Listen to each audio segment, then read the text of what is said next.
Sofia, pode começar? Você já começou a gravar? Ok. Então, hoje nós vamos fazer uma aula sobre o papel da atenção primária na prevenção do câncer de próstata. A aula da Liga Acadêmica de Oncologia da Universidade Federal de São João del Rei.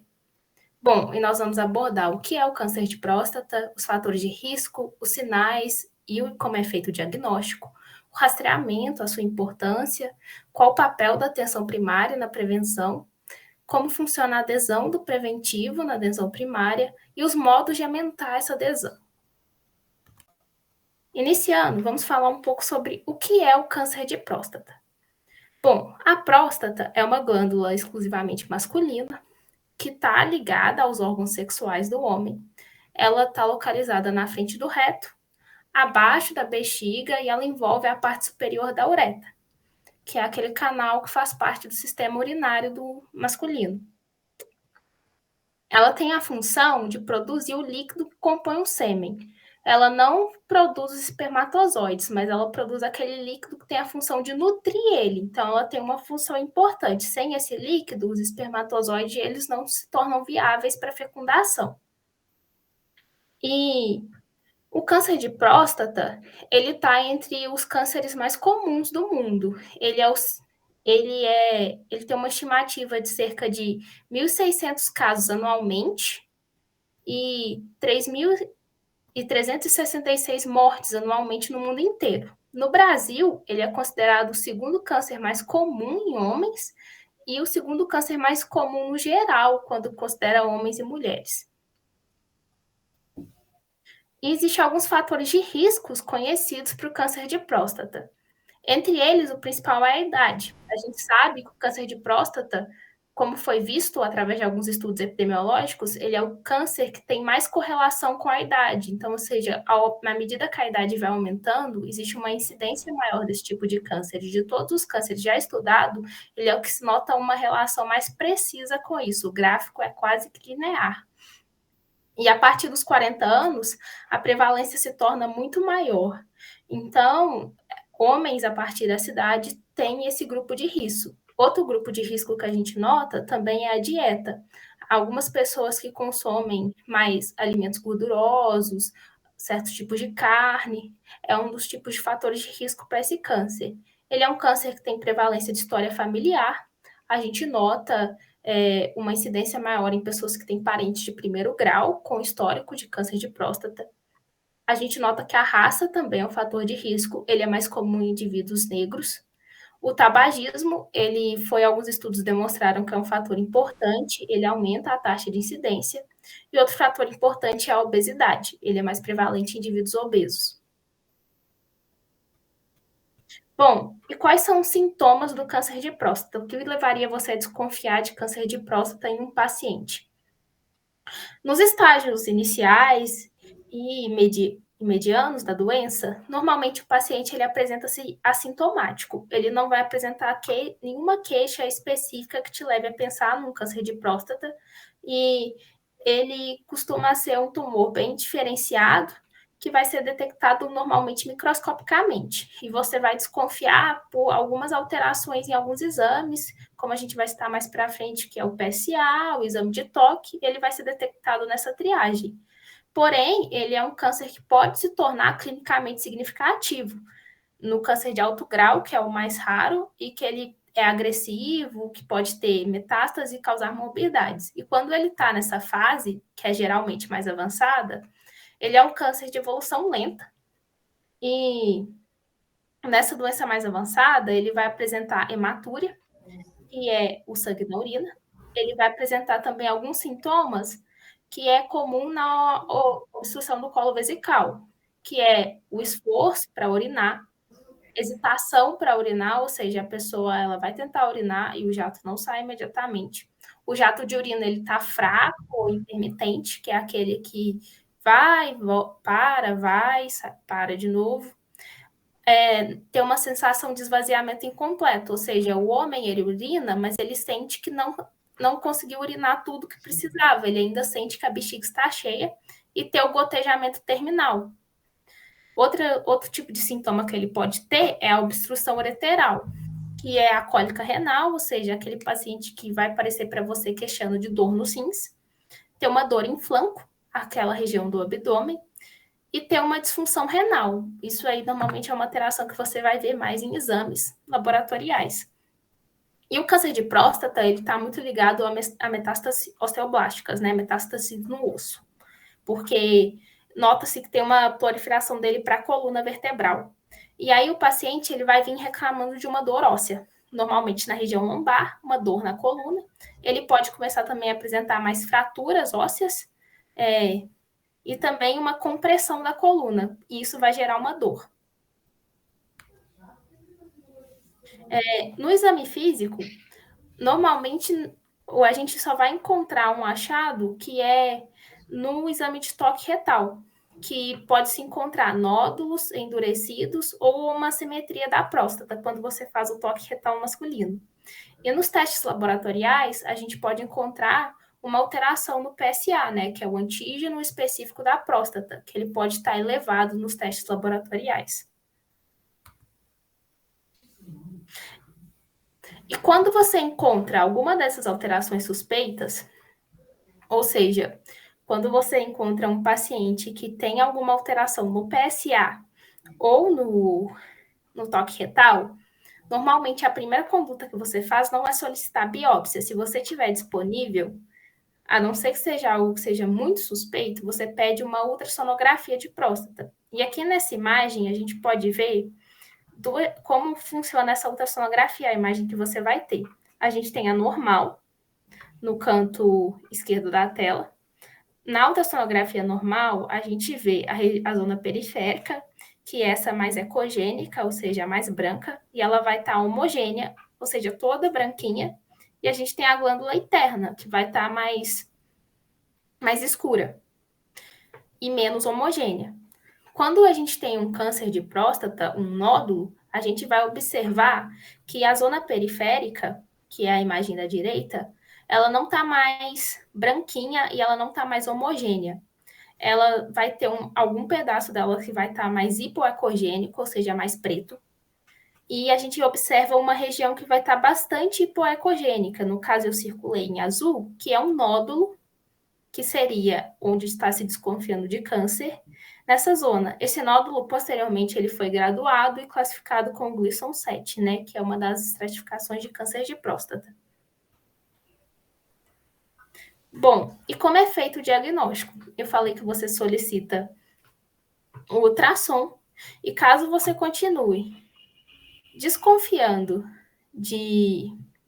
caso o resultado dessa ultrassonografia dê algo suspeito, você pode solicitar, então, a biópsia prostática transretal, que é a única forma de obter um diagnóstico confirmatório de câncer de próstata. Então, você só diagnostica com 100% de certeza quando você biopsia o tecido.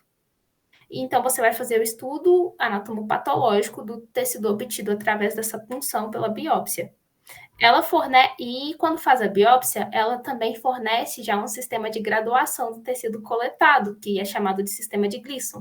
O sistema de Gleason, ele traz para a gente a provável taxa de crescimento do tumor e a tendência dele de disseminação de acordo com o padrão de células que ele apresenta. E além disso, ele vai ajudar a determinar a melhor forma de tratamento do paciente. Bom, aqui a gente tem uma imagem que demonstra mais ou menos como é feito essa determinação pelo sistema de Gleason. Ele é dado por 2 números, igual naquele que eu falei que estava na imagem lá, que ele foi posteriormente classificado em Gleason 7, entre parênteses estava 4 mais 3. Por que é isso? Porque normalmente você não vai ver só uma característica no tecido. Ele vai de 1 a 5. Mas normalmente o tecido vai ter 2 características, então você pontua os 2. Se tiver a mesma característica, você coloca a mesma pontuação 2 vezes. E o resultado final é a somatória deles. Então, a gente tem as glândulas pequenas e uniformes, que seria algo bem diferenciado. No 2, é quando a gente tem mais estroma entre as glândulas, e elas estão um pouco mais afastadas. No 3, a gente tem umas margens mais infiltrativas entre as glândulas. No 4, a gente tem massas irregulares de células neoplásicas, as glândulas já não estão mais tão diferenciadas.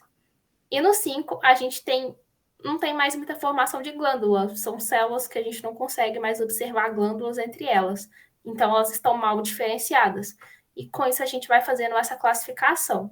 E a partir de quanto está essa classificação? Então, o 1 é algo que está com um prognóstico melhor. No 5, é um prognóstico pior. E com isso, a gente faz a classificação do tumor. E isso ajuda a definir as formas de tratamento e a probabilidade de espalhar. Um tumor que está com a classificação maior, ele tem mais chances de metástase e mais chances de espalhar, ele é mais infiltrativo. Bom, e qual é o papel da atenção primária nisso tudo? Além de identificar os sintomas iniciais, outra coisa que a atenção primária pode fazer é o rastreamento do câncer de próstata, que seria um preventivo. E como é recomendado esse rastreamento a partir de hoje? Ele é realizado pela dosagem do PSA e pelo exame de toque retal. E atualmente, muito foi discutido se ele deve ser feito ou não, né? Atualmente, a American Cancer Society, ela recomenda que seja feita uma discussão com o paciente se ele quer o rastreamento ou não. E você vai discutir com o paciente quando ele chega a partir dos 50 anos e ele tem uma expectativa de vida maior que 10 anos, sobre quais são os benefícios e os riscos desse rastreamento. E quando o paciente ele é de muito alto risco, ou seja, ele tem vários daqueles fatores de riscos, por exemplo, é um paciente que tem histórico familiar forte, você faz essa discussão a partir dos 45, quando o risco é alto, e a partir dos 40, quando o risco é muito alto. E você vai apresentar para eles esses benefícios e malefícios para que ele possa fazer essa escolha.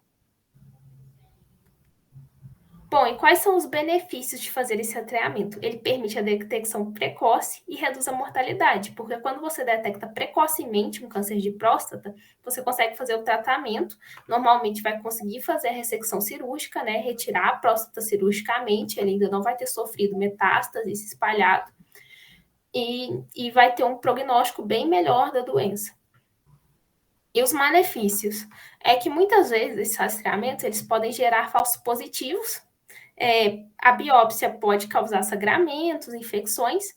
E quando você fala para um paciente que você vai rastrear câncer nele, a palavra câncer ainda gera muita ansiedade associada nas pessoas. E também existem aqueles danos, caso ocorra um falso positivo, existe danos resultantes de você fazer um tratamento em pacientes que iriam evoluir clinicamente bem. Então, o Ministério da Saúde, assim como a Organização Mundial da Saúde, atualmente, ele não recomenda que você realize esse rastreamento, a não ser que o paciente tenha fatores de risco ou apresente sinais e sintomas. Se ele apresenta sinais e sintomas, você vai fazer exame para rastrear, ou ele está naquela zona de fator de risco. Quando ele entra na zona de fator de risco, um deles é a idade, você vai conversar com o paciente se ele quer ou não fazer o rastreamento, apresentando para eles os benefícios e os malefícios que provém com esse rastreamento da doença. Bem, agora falando um pouquinho mais sobre o papel da APS, cabe lembrar que ela é a porta de entrada do sistema público de saúde e que existem vários indivíduos que dependem dela para ter essa promoção da saúde. Sendo assim, ela é responsável por promover, proteger e recuperar a saúde, além de promover o bem-estar dos indivíduos que participam dela. E ela tem se mostrado cada vez mais um ambiente em que a gente tem um crescente processo de educação em saúde, seja a educação em saúde permanente ou continuada. Ou seja, a gente tem cada vez mais a equipe multidisciplinar prestando atenção nas exigências que aquela população tem. Então, por mais que o rastreamento seja uma dificuldade nacional, o modo como ele vai ser abordado nas diferentes comunidades varia. E é por isso que a gente tem um papel tão importante da APS, porque ela vai, através de reuniões com a equipe multidisciplinar, traçar um modo de estar abordando o tema que seja mais confortável para aquela população. Além disso, a gente viu que para detectar os sinais, o câncer tem que estar no estágio mais avançado. Só que é preferível que seja detectado do que não seja. Então, uma boa anamnese pode fazer com que o médico detecte esses sinais. Além disso, ele pode solicitar o encaminhamento dos indivíduos, não só que apresentam sinais, mas que estejam naqueles grupos de riscos que foram ditos anteriormente, e conversar de modo mais eficiente e com mais calma sobre os benefícios e os malefícios que foram ditos também. E orientar o paciente para que ele tome uma decisão que vá ser a melhor para ele. Além disso, a gente tem na APS uma figura fundamental, que são as agentes comunitárias de saúde. É lógico que o médico e o enfermeiro são muito importantes, mas a agente comunitária de saúde reside naquele local em que tem a APS e ela conhece a população. Então, ela sabe quem são os membros daquela comunidade que são mais favoráveis ao diálogo, ela sabe quem são as pessoas que são mais difíceis de ter esse diálogo, e ela consegue, junto com o restante da equipe, estar organizando modos de fazer com que a gente consiga aumentar a adesão, respeitando a cultura daquela comunidade, porque ela está inserida naquela cultura. Mas tá bom, a gente tem essa dificuldade. E por que a gente tem essa dificuldade tão grande ainda em realizar o preventivo? A gente tem que entender que essa dificuldade parte de questões históricas e culturais. A gente, por muito tempo, cultivou a ideia de masculinidade e de virilidade. Então, a gente criou uma ideia de homem que está muito relacionada à força, que está muito relacionada ao fato de que eles não ficam doentes, de que o homem está sempre lá forte, que ele não pode demonstrar fragilidade. Então, a gente tem essa constante oposição de ideias entre a virilidade e a fragilidade. Sendo assim, o homem que está realizando o preventivo, muitas vezes é tido como menos homem, ou pelo menos ele acredita que ele está sendo menos homem ao estar fazendo isso, por estar, entre outros fatores, se expondo, porque naquele momento ele está exposto. O homem, ele não está numa situação de domínio, ele não acredita que ele esteja.